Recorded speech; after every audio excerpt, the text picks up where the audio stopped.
Bonjour à tous, ravi de vous retrouver pour ce nouveau numéro de votre magazine Santé. Près de 75 000 hommes découvrent chaque année en France qu'ils souffrent d'un cancer de la prostate.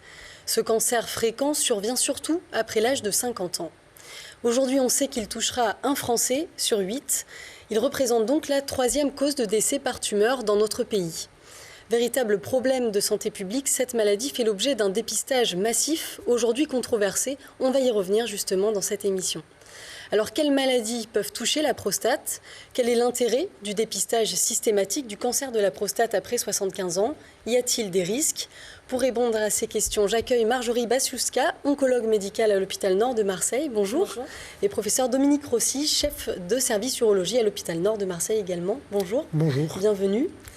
Alors pour commencer, qu'est-ce que la prostate? Dominique Rossi, on va voir une image de la prostate. Est-ce que vous pourrez nous expliquer un petit peu comment ça fonctionne?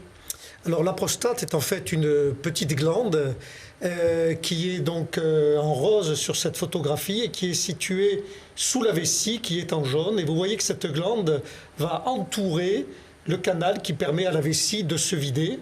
Et donc, toutes les pathologies de la prostate, ou très nombreuses pathologies de la prostate, vont avoir un retentissement sur la vidange de la vessie, avec éventuellement des difficultés à uriner. Alors, cette prostate, à quoi sert-elle? Elle sert à fabriquer le sperme et à fabriquer donc une partie de l'éjaculat. Donc, toute la chirurgie ou les traitements qui vont concerner cette prostate vont altérer plus ou moins cette fonction de l'éjaculation. Alors, quelles sont les maladies de la prostate, justement? Alors, il y a 3 grandes familles de maladies de la prostate. La plus fréquente est une maladie tout à fait bénigne qui va toucher pratiquement la totalité des hommes. Donc, c'est extrêmement fréquent. C'est l'adénome de la prostate ou hypertrophie bénigne de la prostate, qui se traite par des médicaments ou éventuellement des interventions chirurgicales ou qui peut simplement se surveiller. Le deuxième type de maladie, ce sont les infections de la prostate qui s'appellent les prostatites, qui sont moins fréquentes. Et la troisième maladie, c'est celle qui nous concerne aujourd'hui, qui s'appelle donc le cancer de la prostate. Alors justement, le cancer de la prostate, de quoi il s'agit? Est-ce qu'il s'agit d'une tumeur qui est située près de la prostate ou pas? C'est quoi l'origine de cette pathologie? Alors, le cancer de la prostate, en fait, c'est une tumeur cancéreuse, donc qui va intéresser une partie de la prostate et qui va se développer à l'intérieur de la prostate et qui, si on la laisse évoluer, va évoluer en touchant tout d'abord les organes de voisinage et les ganglions du pelvis, c'est-à-dire autour de la prostate, et qui risque donc de donner sur le très long terme des métastases. Alors comment on le diagnostique, ce cancer, Marjorie Basiuska? Comment ça se passe? C'est un diagnostic au départ? Alors déjà, il y a quand même une orientation diagnostique sur des signes cliniques, comme on vient de vous le préciser. Donc il y a un retentissement urinaire et ce sont ces signes cliniques qui vont nous amener à faire des examens clinique, c'est-à-dire un toucher rectal qui permet de détecter la plupart des tumeurs dans la prostate. Environ les 2/3 sont détectés grâce au toucher rectal. Donc c'est un examen clinique, mais ça reste quand même insuffisant puisqu'il faut aussi coupler cet examen clinique à un dosage biologique donc qui est très connu, qui s'appelle le PSA, donc qui est une molécule qui est sécrétée par les cellules de prostate normales mais aussi cancéreuses et qui est facilement accessible dans le sang puisqu'elle se retrouve pour tous les hommes dans le sang, donc par une simple prise de sang. Voilà. Et c'est les deux examens, c'est-à-dire l'examen clinique et cet examen biologique qui vont nous amener à approcher un diagnostic peut-être de pathologie tumorale, mais ce diagnostic ne pourra être confirmé que par des biopsies, une analyse histologique des cellules et qui vont nous faire amener vers un diagnostic ou de tumeur ou pas. Quand on parle de toucher rectal, est-ce que ça fait mal ? pour rassurer les gens?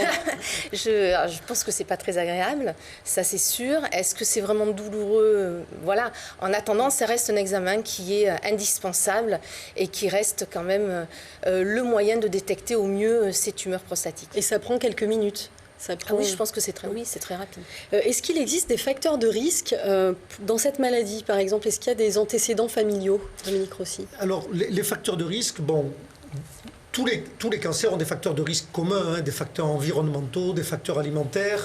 Ce n'est pas bien spécifique à la prostate. Par contre, ce qui est assez spécifique à la prostate, c'est qu'il y a deux facteurs de risque. Un certain qui sont les facteurs familiaux, c'est-à-dire si vous avez votre père, vos oncles, vos cousins germains qui ont été atteints de cancer de la prostate, et ce d'autant plus que ce cancer a été découvert chez des gens jeunes.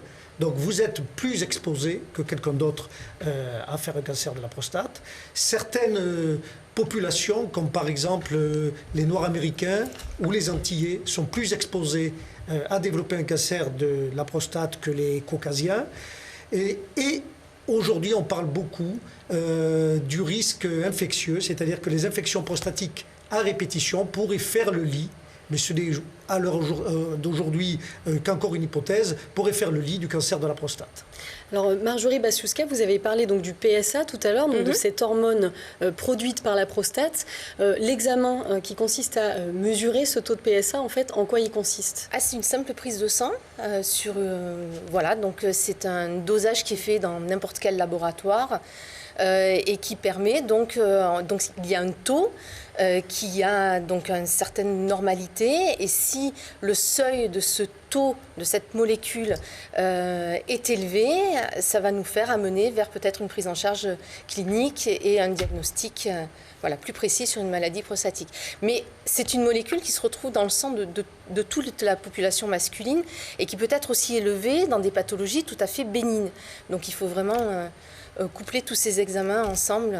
Alors justement, pour confirmer le diagnostic, on a recours à un autre examen qui s'appelle la biopsie. Alors on va voir quelques images de ces actes, si vous pouvez nous les commenter, Dominique Rossi. Voilà, donc ici c'est une aiguille par laquelle on va effectuer une biopsie qui se met dans une espèce de petit pistolet, et on va avec une gâchette déclencher ce pistolet. Vous voyez que l'aiguille se déploie.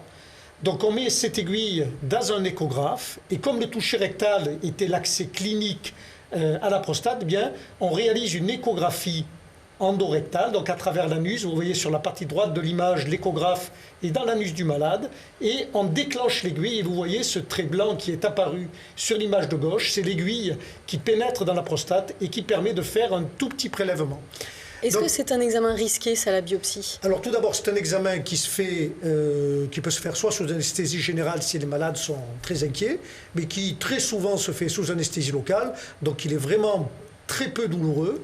C'est un examen effectivement qui risque de donner quelques complications, comme des saignements dans les urines ou dans le sperme dans les jours qui suivent la biopsie.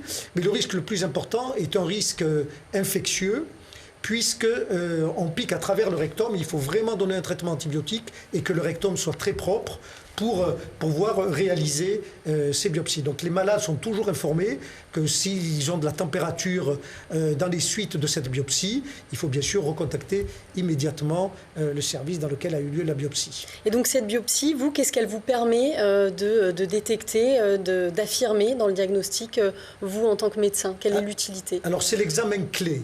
Comme on vous le disait tout à l'heure, le toucher rectal et le dosage du PSA ne sont que des éléments d'orientation, puisqu'on peut avoir un taux de PSA élevé sans avoir de cancer de la prostate.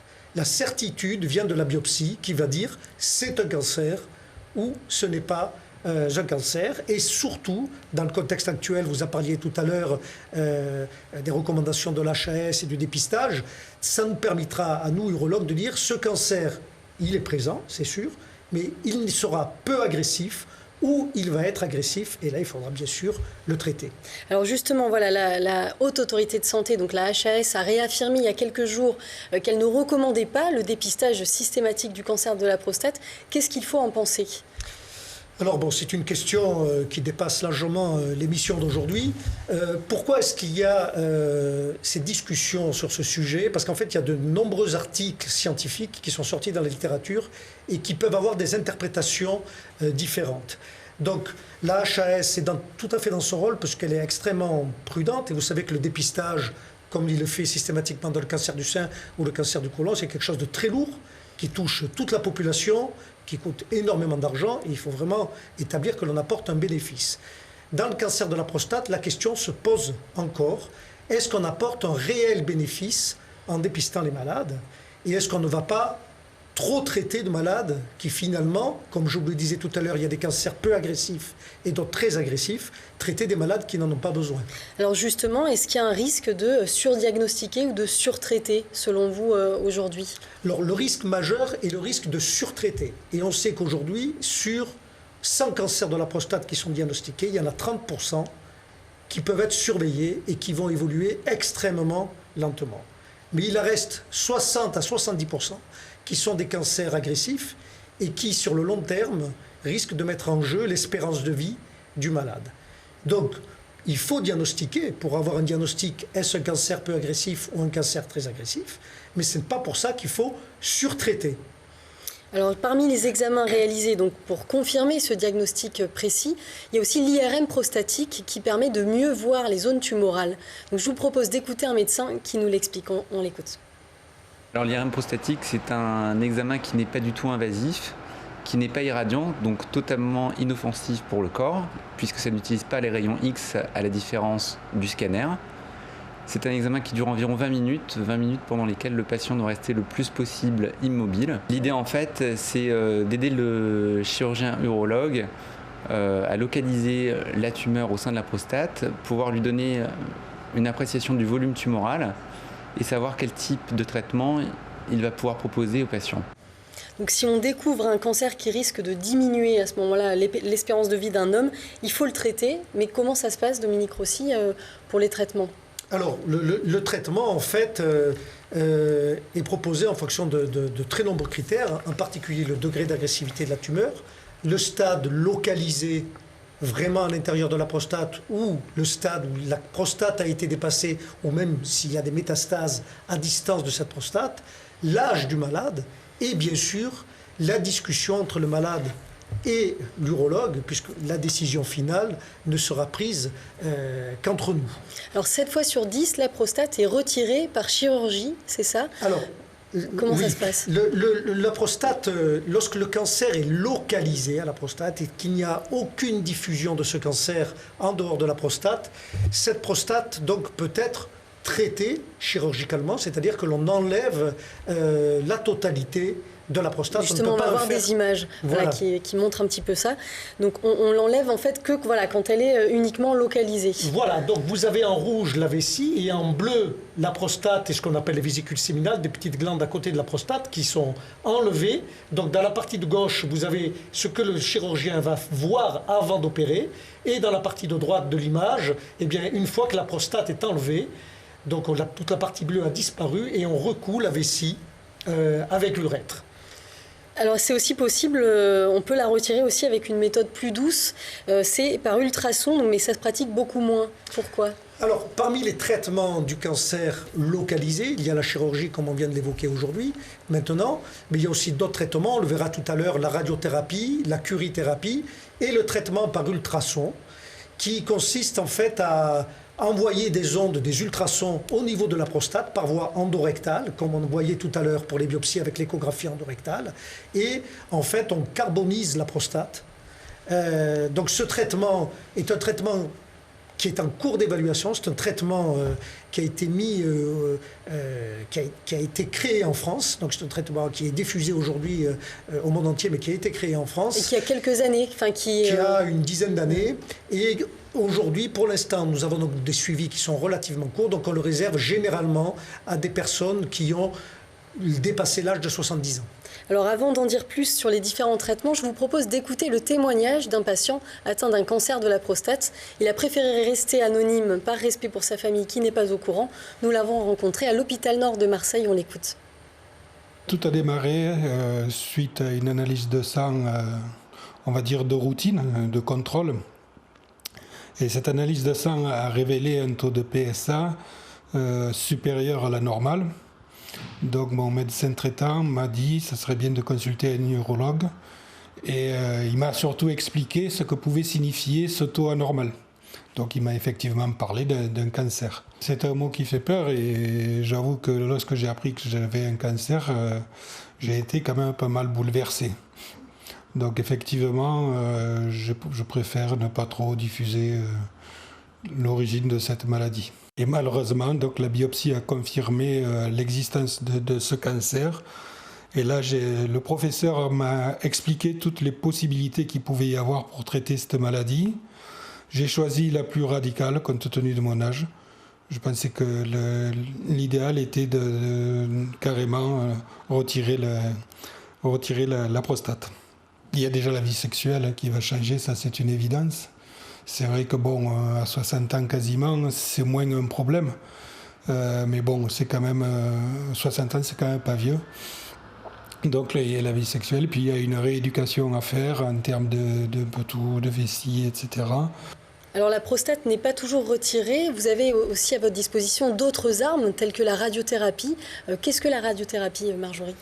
Alors, déjà, c'est un traitement local, c'est-à-dire que ça va prendre en charge, soigner en fait les tumeurs donc, qui sont dans la prostate. Donc ce n'est en aucun cas un traitement pour une maladie étendue ou au ganglion ou de façon métastatique. Donc c'est un traitement local qui a les mêmes résultats sur le long terme, en termes de survie, en termes de rémission, que la prostatectomie radicale.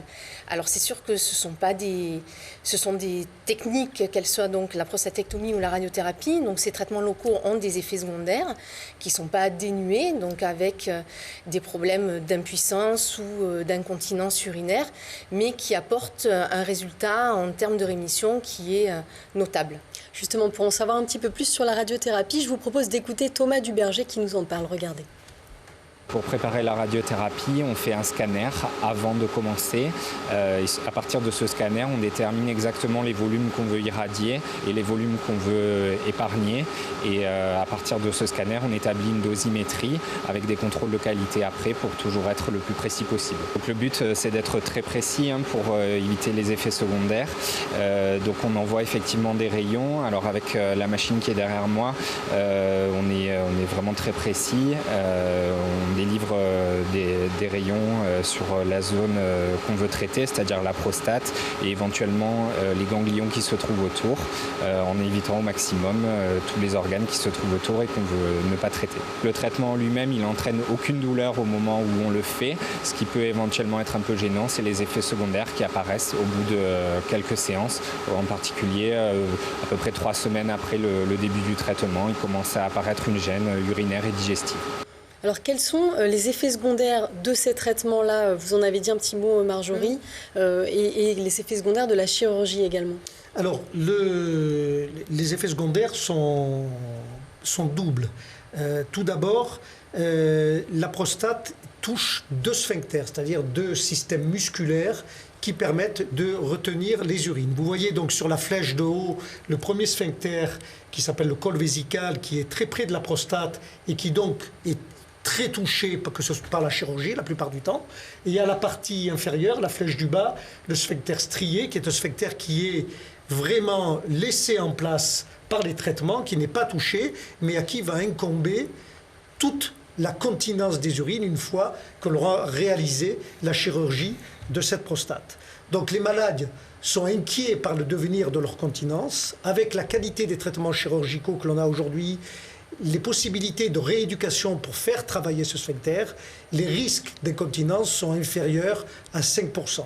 Et la plupart du temps, donc, s'il y a des problèmes de continence, ils récupèrent dans les quelques semaines après la chirurgie. Justement, voilà, c'était ma question.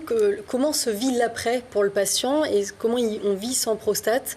Il y a donc une rééducation qui consiste en quoi, justement, cette rééducation ? Cette rééducation n'est pas systématique. Elle ne se fait que si le malade, et quelques malades qui ont des problèmes de continence. Donc elle n'est pas systématique. Il y a des malades qui partent de l'hôpital et qui sont parfaitement continents. Le deuxième problème, c'est le problème de la sexualité. comme je vous le disais tout à l'heure, la prostate fabrique le sperme. Donc si on vous enlève la prostate, ou si on fait de la radiothérapie sur votre prostate, il y aura moins de fabrication de sperme. Donc vous allez avoir une diminution, voire une disparition de l'éjaculat. Première chose. Donc c'est plus possible d'avoir d'enfants déjà, par exemple. Voilà. Donc compliqué. chez les sujets jeunes, si vous avez un cancer de la prostate chez un homme très jeune, on leur demande de faire une préservation de sperme au sécos pour pouvoir utiliser leur sperme après comme bon leur semble. Donc ça, c'est la première donnée. La deuxième donnée, c'est qu'il existe des filets nerveux qui passent très près de la prostate et qui commandent l'érection.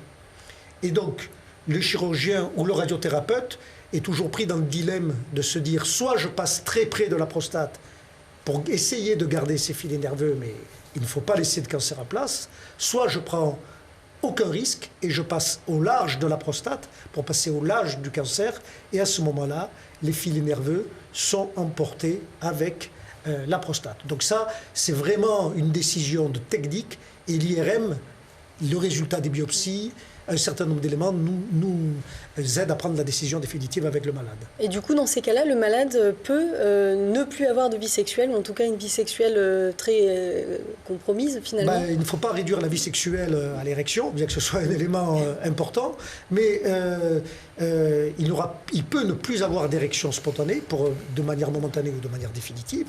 Mais pour ça, nous avons aujourd'hui à disposition des médicaments qui sont extrêmement efficaces. Et si ce malade veut retrouver des érections en lui permettant un rapport et une pénétration, il y a soit des traitements médicamenteux à prendre per os, par la bouche, soit ce qu'on appelle des injections intracaverneuses, qui sont des injections à faire dans la verge, qui sont relativement simples à faire, ce que se font les diabétiques dans le bras ou dans les cuisses toute la journée pour se faire leur insuline, et qui là donnent à 95% des érections. Marjorie Bachuska, la fréquence du cancer de la prostate s'élève fortement avec l'âge, on l'a dit. On estime que 70% des hommes de plus de 80 ans ont un cancer de la prostate, mais sans signe clinique particulier. Est-ce que c'est vrai, ça ? Ah oui, tout à fait. Donc c'est pour ça qu'il y a le grand débat finalement sur le dépistage. Finalement, est-ce qu'il y a un intérêt à faire un diagnostic précoce chez l'homme âgé? En tout cas, ça n'est pas recommandé chez l'homme de plus de 75 ans, puisqu'il a une espérance de vie de moins de 10 ans. Mais c'est tout à fait vrai, c'est-à-dire que c'est le cancer de la prostate. Je crois qu'il y avait une étude qui disait si tous nos hommes étaient centenaires, et si on faisait une autopsie à tout ceci, on trouverait 100% de cancer de prostate dans cette glande-là. Alors, où elle en est justement la mortalité de ce cancer, Dominique Rossi? Les traitements s'améliorent, on le voit. On se situe comment aujourd'hui? Alors, paradoxalement, l'incidence, la fréquence du cancer de la prostate augmente de manière vertigineuse depuis une dizaine d'années. Et paradoxalement, la mortalité diminue. Donc, il y a plus de cancers et les gens en meurent moins. Cela veut dire qu'on les appréhende mieux, qu'on les traite mieux et qu'on les traite de manière plus précoce. Donc ça, c'est effectivement un argument pour diagnostiquer, mais diagnostiquer ne veut pas dire surtraiter les cancers de la prostate.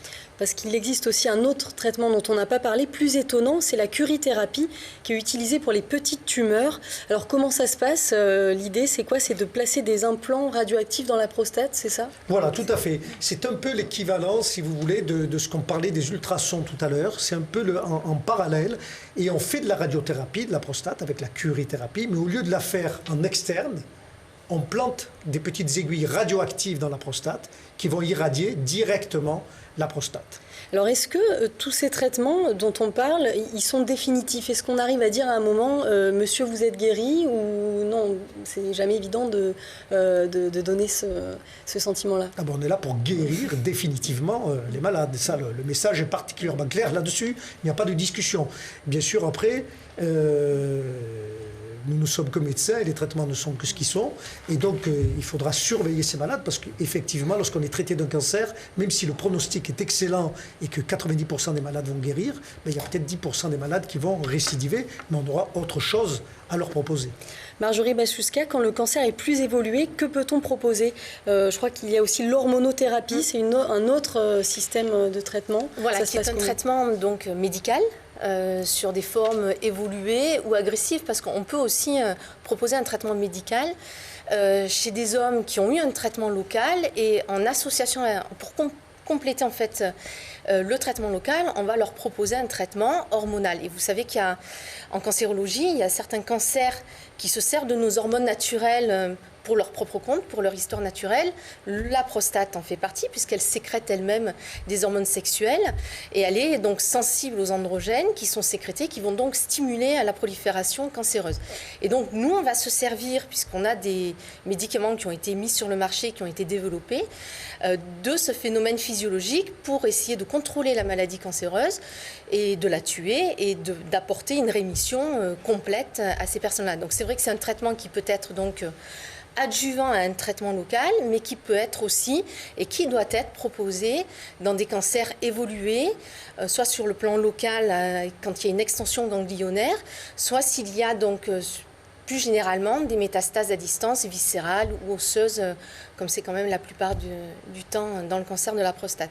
Donc on va utiliser des hormonothérapies, soit sous forme de cachets, des antiandrogènes, soit sous forme d'implants ou d'injections sous-cutanées, et on peut associer les deux pendant un certain temps. Voilà. Alors on va vers la toute fin de cette émission, mais avant de conclure, un dernier conseil, Dominique Rossi, qui allait consulter en cas de questions justement sur la prostate? Alors, je crois qu'il y a un élément qui est très important, vous l'avez dit, ce sujet est extrêmement médiatisé, c'est quand même le cancer le plus fréquent de l'homme, donc c'est normal que vous en parliez, qu'il y ait une émission là-dessus, et que les journaux, tous les jours, parlent du cancer de la prostate. Néanmoins, je crois qu'il faut être très prudent. Vous l'avez vu, par exemple, avec les recommandations de l'HAS, les choses ne sont pas figées et bougent beaucoup. Donc, je crois que la meilleure information que vous pouvez avoir, c'est de rencontrer votre médecin généraliste, d'en discuter avec lui, et lui, il a toute l'information scientifique pour vous conseiller. Merci beaucoup, en tous les cas, à tous les deux d'être venus sur notre plateau. Pour plus d'informations, rendez-vous sur le site internet de l'Association française d'urologie, www.urofrance.org. Merci à vous de nous avoir suivis. Je vous retrouve la semaine prochaine pour un nouveau C'est la santé. Très bonne journée à tous.